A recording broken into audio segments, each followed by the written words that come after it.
Hi, it's Kari Field with the Anandashri Astrology New Moon Forecast for January 27th, 2017.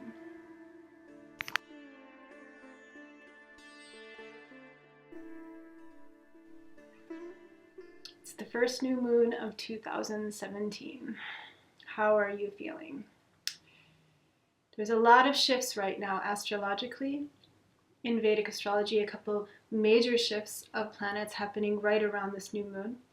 And new moons, anyway, are reboots, they're restarts, a monthly cycle in which we let go of the past and look towards the future. This new moon is also used in Chinese astrology as the new year. So we're leaving behind this fire monkey year, this tricky kind of energy of the monkey, and moving into the fire rooster. In Vedic astrology, this new moon is a sacred one, a good one for pilgrimage and taking baths in holy waters. It's called Moni Amavasya in some parts of India, which means Moni literally means sometimes silence or a vow of silence. So it's auspicious to keep your words to the minimum and listen. Try to observe and be receptive on this new moon. The nakshatra, the section of the sky the new moon will be in, is a very special one as well. It's called the Shravana nakshatra. Shravana. Now, Shravana is connected, sometimes it's called the ear of God. It's connected to the power again of listening, of receptivity, of learning and absorbing knowledge. So slow down, I think, and really listen, observe, reflect. Shravana can make the power of our observations, our self-observations and the observation of the world more magnified, more clear. And so it's a great time to assess, to reconsider, and just to listen. And listening is a good way to start off this new moon as well, because, well, in Vedic astrology, in the sidereal zodiac, there is a major shift happening with the slow-moving planet of Saturn. This is a very, very powerful, very important influence, and it only happens once every 30 years that he moves across this degree point between now Scorpio, he's moving out of Scorpio and into Sagittarius, so he's shifting signs. But this point in between, it's about a 1 degree point, is like a cusp area or a kind of a bardo between these two very different signs, the water sign of Scorpio and the fire sign of Sagittarius. Water and fire, well, they don't really mix unless there is some kind of alchemy involved. And that kind of magic is the kind of transformative magic that you find in this degree. There's a lot of insecurity and uncertainty associated with this degree and the zodiac. Because I was curious, I went back in time, I did some research, and I looked at some of the historical kind of effects of when he has gone over this Gandanta, this karmic knot, they call it, this point in between Sagittarius and Scorpio. And it's interesting, it does really coincide with some really important and insecure and fearful kind of times in our history.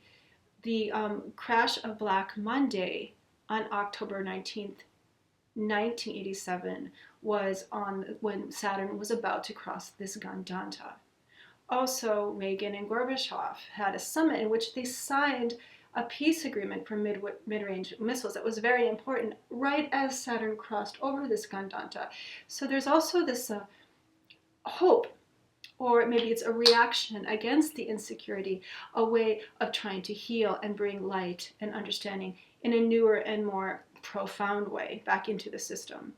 So there, it's very interesting. It was also occurring in 1958 with the civil rights movement, and there was the beginning of the peace movement against nuclear weapons in 1958. That was the time before Saturn went through the Grandanta. And then I went back more in time, and it seemed to be reoccurring. There was also way back in the stock market crash of the great crash of 1929.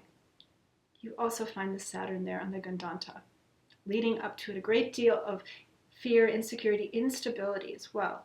So you can read more about this Saturn Gandanta and its effects that it can have on you personally as he's moving through Sagittarius and the Mula Nakshatra in my latest article.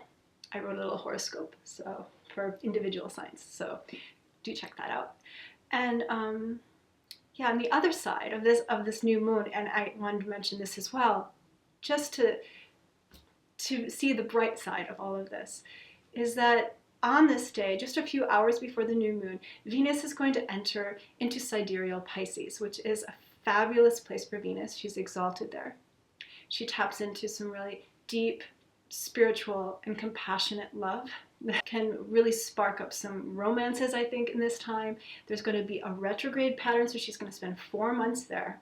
So there's a lot of possibility of healing, I think, in the next 4 months to come. It's going to be a great time for artists, people who are musicians working with how to inspire the heart and the emotions and connect the human experience. It is a nice wave of energy we can ride through the next 4 months.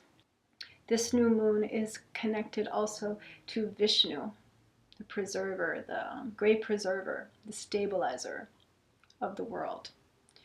And while change is necessary for growth, the stable ground that we are rooted in is very much, it's very necessary also to evolve and grow. So Saraswati is also connected to this star, this Shravana Nakshatra. So learning and knowledge and listening, being a good student of life, is all a big lesson in this new moon. So a lot of shifts in the Vedic astrological realm this new moon, and a lot of big turnarounds and pivot points. And so hang in there if you're feeling a little bit like, whoa, it's going to get easier and through the spring. And now I think is the time we should ask the tarot what it has to say about this Shravana new moon on the 27th.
Okay, let's check this out.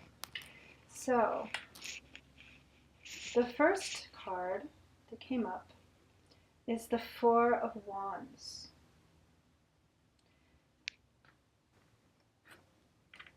So the four, completion, coming home, finishing, the sort of end of the game.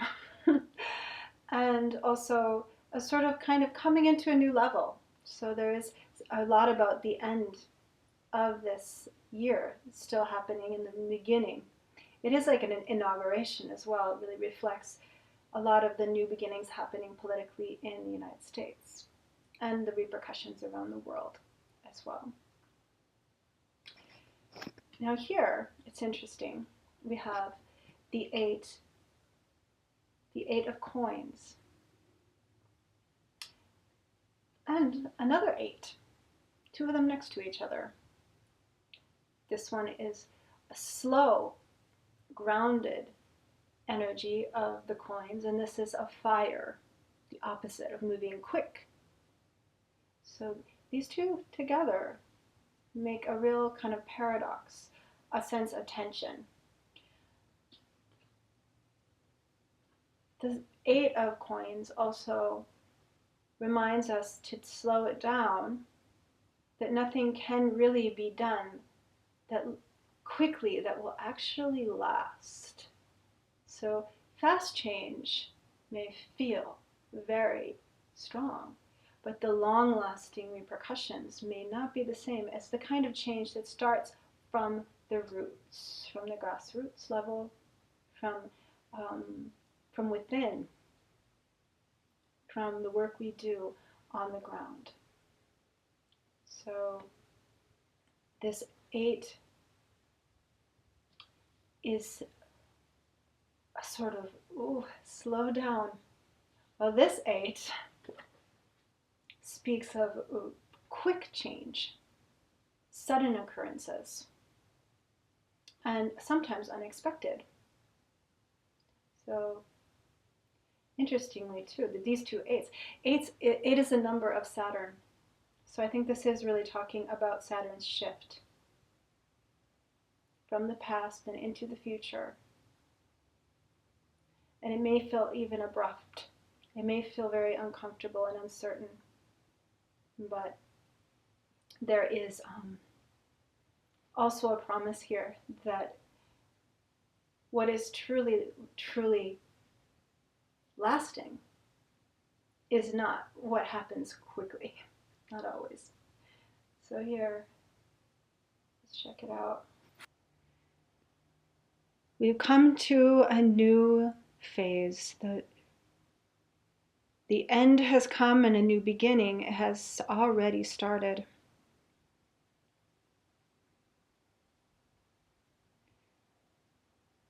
What is deeply rooted into our foundation is questioned. What is deeply rooted into the ground is wrought up. Ground into who you are. Observe and listen to your heart. Connect into your roots and into your identity. There really is no rush. True strength is found in time, in the awakening, in the recovery of our foundation.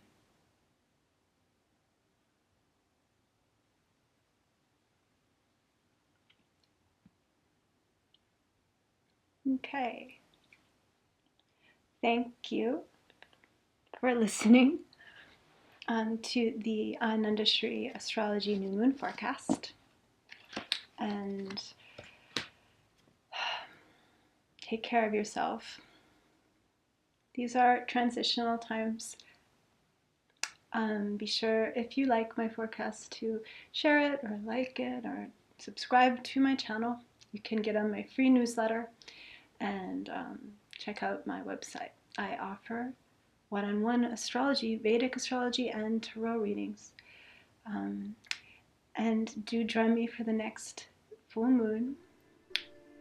And take care. Namaste.